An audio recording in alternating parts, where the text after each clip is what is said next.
Assalamualaikum warahmatullahi wabarakatuh. Pada kesempatan kali ini saya akan coba sharing terkait apa manfaat kita tahu DISC atau beberapa karakter dari DISC terhadap eh, proses negosiasi. Jadi pada saat kita melakukan proses negosiasi antar pihak satu dan pihak dua, yang mana dari pihak negosiator itu dari pihak pertama atau pihak satu itu DISC ini sangat penting karena memang pada saat nego ini kita harus tahu bagaimana karakter lawan bicara yang akan kita hadapi. Tentunya manfaatnya adalah untuk bagaimana kita melakukan strategi negosiasi melalui komunikasi yang efektif gitu. Nah, apa sih DISC itu? Jadi DISC itu adalah salah satu pengelompokan karakter berdasarkan psikologi, yang mana D-nya itu adalah dominan, I-nya influence, S-nya steadiness, dan C-nya itu calculate atau comply, maksudnya comply. Jadi kita akan coba jabarkan bagaimana itu karakter dominan dan influence, terus steadiness dan comply. Jadi untuk yang pertama ada dominan. Dominan ini tipe orangnya secara garis besarnya adalah orang yang sangat semangat dan kerjanya cepat. Sederhananya itu, yang mana dia orangnya sangat optimis, tidak suka bertele-tele, langsung to the point saja. Nah, untuk tipe-tipe yang seperti ini, kita harusnya tidak langsung straight ke pembahasan. Kenapa? Karena hal-hal yang kayak gini, hal-hal yang ketika kita mendapatkan lawan bicara seperti ini, ketika kita melakukan nego, itu harus menjadi sosok yang pendengar. Jadi jangan dipotong, jadi didengarkan maunya di mana, arah obrolannya dia kemana. Ketika kita punya peluang, baru kita masuk. Dan pada saat kita masuk ke pembahasannya dia, pastinya kita arahkan sedikit memakai karakter influence. Jadi benar-benar kita tuh nggak head to head sama dia, coba kita masuk ke arahnya dia, lalu ketika ada kesempatan baru kita giring, seperti itu. Nah, yang kedua, influence. Orang influence itu orang yang sangat pede juga, tapi dia cenderung banyak ngomong. Jadi lebih pengen didengar ceritanya seperti apa, dia harus disambut dengan hangat, bahwasanya dia kita terima.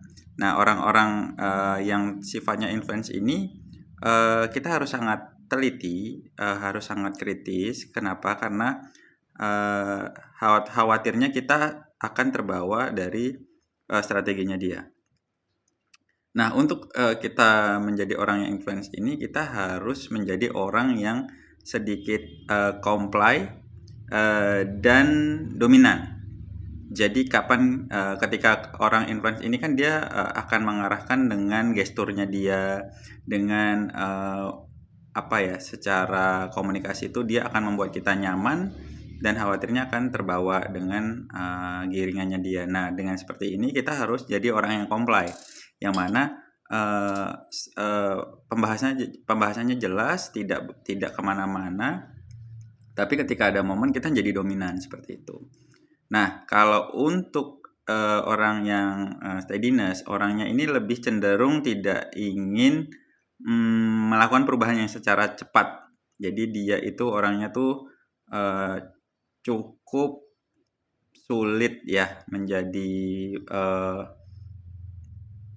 untuk transaksi, karena tipe orang ini tuh dia lebih banyak diam, tidak mengutarakan apa yang dia mau, tapi juga tidak ada reaksi tertentu. Sehingga kita harus pintar-pintar bagaimana menggali supaya setidaknya tuh komunikasi kita nyambung. Nah, dari orang ini baiknya kita menjadi orang yang influence. Kenapa kita tidak menjadi dominan? Karena orang dominan itu kan dia langsung nggak ada basa-basinya, langsung tabrak aja gitu. Kalau orang influence itu kita giring pemikirannya gimana supaya dia tuh terbuka. Awalnya tuh gimana caranya orang sejenis ini terbuka. Ketika dia terbuka, dia akan welcome ke kita dan kita akan coba ngobrol, pola pikirnya kita buka, kita arahkan ke pola pikir kita yang kita mau seperti apa sehingga pertimbangannya dia terbuka seperti itu. Nah, ketika berhadapan dengan orang komplain ini adalah orang speak by data. Dia tidak akan ngomong apapun itu di luar data.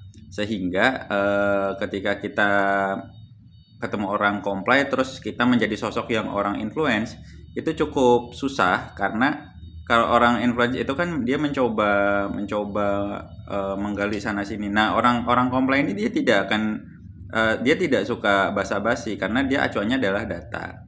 Nah, ketika dengan orang comply kita harus mengikuti stylenya dia menjadi orang yang comply, tapi juga menjadi orang yang dominan. Jadi ketika kita sudah memaparkan data-data apa hal-hal yang ada dasarnya, nah ketika sudah head to head seperti itu, ada kalanya kita akan melakukan penekanan-penekanan sedikit-sedikit penekanan supaya meyakinkan dia gitu. Karena kalau umpamanya kita melulu menggunakan data dan di saat posisi kita tidak ada data, maksudnya kita sampaikan beberapa data ternyata menurut dia kurang cukup. Nah, kita harus sedikit dominan. Karena dominan ini hanya dipakai untuk hal-hal yang sifatnya meyakinkan.